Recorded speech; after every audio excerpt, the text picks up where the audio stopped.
anti-feminist activist, as a teacher, as a woman, as a mother. I straddle very different roles, I straddle very different spaces. But much of my work is always with women from disadvantaged backgrounds, with women from rural areas. A lot of my research is with women from groups that really need an amplification in the public policy framework. So, a lot of my work where we work on public policies, whether it's to do with maternity benefits or social protection or insurance cover or health rights, so on and so forth. A lot of my work takes me to rural women, and I think every time I go to them, I always feel I learn a lot. Very often, my interactions were not too much with regards to the group that I belong to, the middle class women, the educated women, the English educated women, the women who occupy urban spaces. It's been very far from my regular work. But I think IWN, I looked at it as a very interesting forum to come basically and continuously interact with all of you and carry on a range of conversations. So, as part of this conference, when we are talking about a way of creating a forum for future preparedness and future readiness, I thought it's really important to think this idea through because actually the future is going to be of women. In fact, there is enough research to say while early industrialization has essentially been one where more men were occupying the manufacturing sector, the early industrialization actually also had several women in the European context and also several children in the European context. And later on, through various legislations and conventions that the ILO has brought in, women and children were kept out of the factory format, and it essentially then became a very male dominated space. Even in the Indian context, the manufacturing sector essentially had large number of women along with men, and even in the Indian context, along with the trade union movement, along with understanding maternity entitlements and maternity benefits, and the coming of the factory legislations, several women got out of the factory sector, and all the women who work in the agriculture sector, very often we don't even count them as workers. They work either as workers, they work as agriculture laborers, they work as unpaid family helpers and workers, but they don't get counted each decade when we count workers in this country. So if you were to look at the figures of women in the workforce, we have not really budged much in this country. We are hovering around 35%, hovering around 38%. And somebody was saying in this morning that many women who get educated actually don't come into the employment sector. So interestingly, we have something called a U-shaped curve.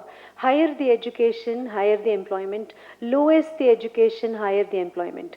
So the ones who are in the middle range of graduate degree and above don't really come into the employment sector. So you have a large resource that continuously gets educated and is part of the public domain, but is actually not in the employment sector. So we often grapple with this whole idea of why is it that women, though they are educated, why is it women, though they have the ability to be there, wherever they might decide, whether it's in the public domain or private domain, why is it they're not there too many in numbers? And when we see several women are in the public domain, the other questions that come up is how many of them are actually in the decision making power, how many of them are managers, how many of them are really at the table? And I think there have been series of very interesting writings that have come in recently. A very interesting book titled Lean In, which talks about how women often don't come forward when it comes to decision making, don't often take on positions where they're going to make a difference to their jobs as well as that of the others. And interestingly, as I was telling you, the sectors that are growing now are actually the service sectors. So large number of women, whether they are teachers, whether they are doctors, whether they are in the banking sector or they are in a range of service occupations, it is here you see more women, and globally so.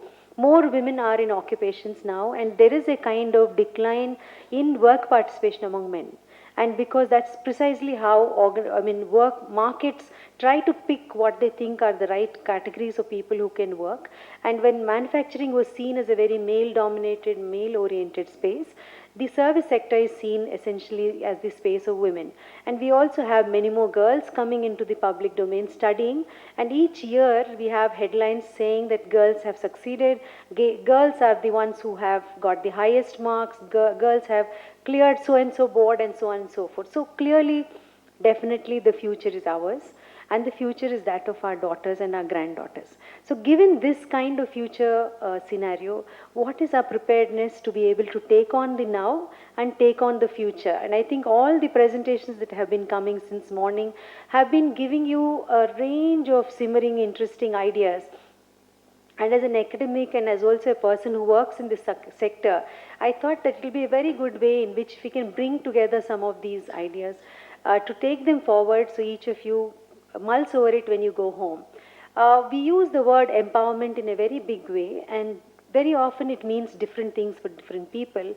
But centrally, whenever we talk about empowerment, we say that at least it has three interesting aspects to it. One is the power to, and the other is the power with, and the third one is we talk about is the power within. And all these three important segments put together become what is empowerment.